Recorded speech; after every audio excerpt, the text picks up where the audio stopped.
This basic muffin recipe is simple yet soft and buttery.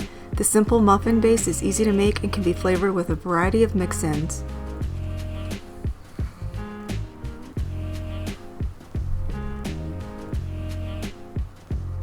Start by adding flour to a bowl with sugar, baking powder, and salt, and give that a good whisk.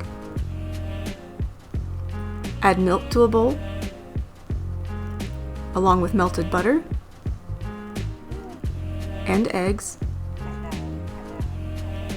and whisk that until well combined. Add the flour to the wet ingredients and fold that together with a silicone spatula, taking care not to overmix. Just mix until no streaks of dry flour are visible. Divide the batter between 12 paper-lined muffin cups.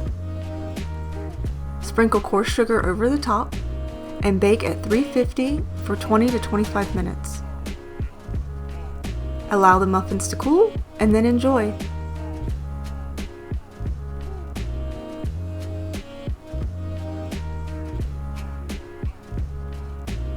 You can get this full printable recipe at bakedbyinintrovert.com.